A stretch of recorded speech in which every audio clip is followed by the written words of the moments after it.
There are 3 really fun breathing warm-up exercises that I use that I think are very efficient and I would like to share with you. So, the first one is the S exercise. As you'll see, I do it with some students. I think I did it with Dorothy. So the S exercise is kind of particular. It sounds easy, but the thing is that you need to keep the space open here. So you're doing an S. You're doing S. You're doing an S, but you're thinking E. So keep this open, keep this open, keep this open, keep this open. You're holding it open all the way down to the diaphragm.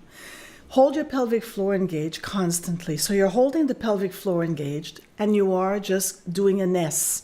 Thinking E. So you should look at a clock.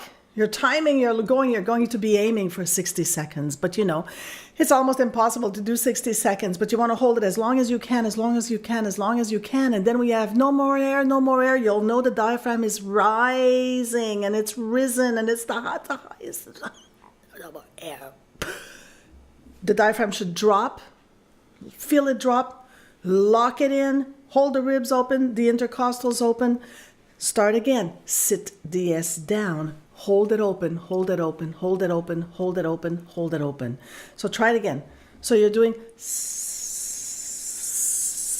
you can move, you can do whatever you feel. You're moving, you're twisting. And the more you move, the more difficult it is, of course, because that air wants to leave because you're out of breath. The air wants to leave. It wants to leave. I used to do it cross-country skiing. I mean, goodness me, I was going, it's to manage the air. This is the air pressure. It's the same kind of pressure as when you're singing. So go ahead.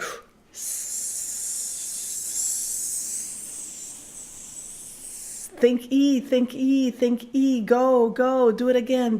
More, longer. Hold it. Then when you have no more air, let it in. Lock it in. Relax shoulders. Open the throat. Open everything up. Sit that ass again. Make sure everything is open in the back. There's nothing closed here. It has to be open. So go ahead.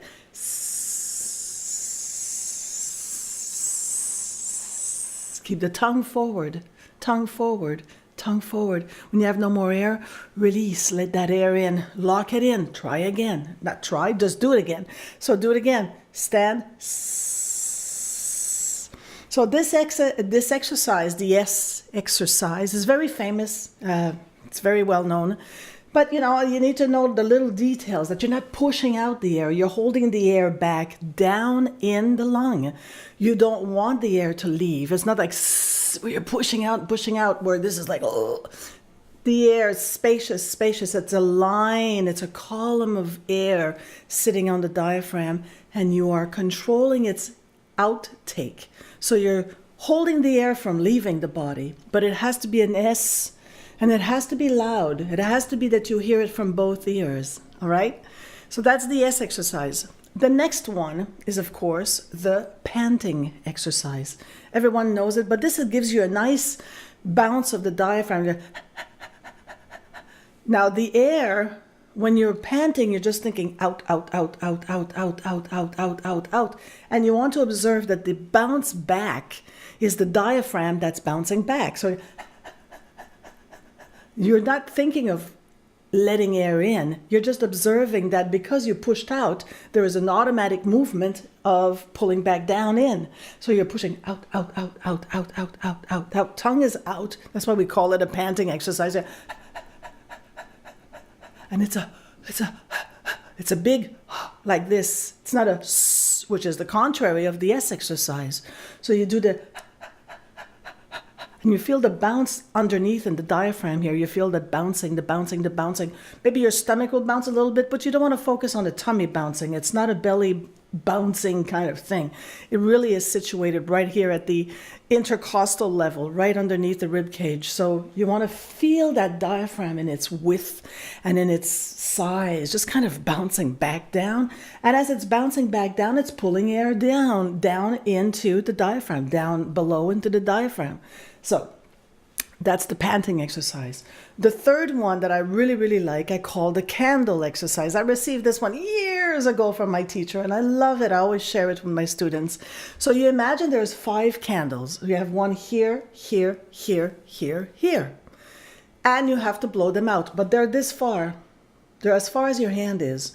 So you need a laser kind of to blow it out. And it's pretty far, so you have to blow pretty far. So you go... And the same way, you don't think of bringing air back in. You just observe that the air bounces back in because you gave this, this force of thinking, I want... Then when you get at the 5th one, you just let the air in and you do, go, in, do, go, in, in. And that gives you a bigger even movement than I think that of the panting exercise. The panting is big, but this blowing, our whole concept for awakening the diaphragm and awakening the breathing is that we want the diaphragm, because very often the diaphragm is stiff, doesn't want to move. So we want to shake it up a little bit. That's the whole concept behind these little exercises. The S is more focused.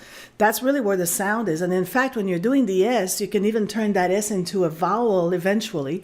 When you're warmed up, see, you'll feel the E is right where that S was.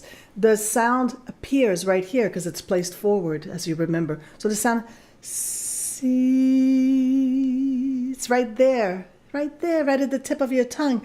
But it's also all the way down to the diaphragm. Just like that column of air is all the way down to the diaphragm, sitting on the diaphragm. So you're thinking the S, space, space, space, space, space.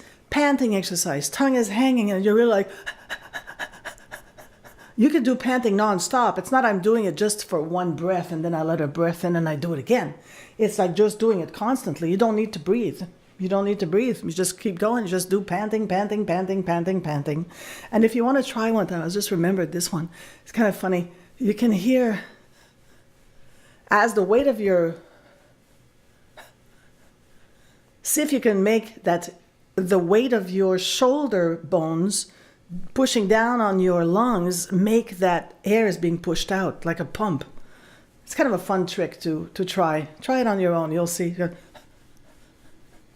It's like you're not breathing, but your shoulders are making you breathe because it's pushing down like this on the lungs. It's kind of a funny thing to do. Anyways, have fun with those exercises and let me know what you think. All right, see you later.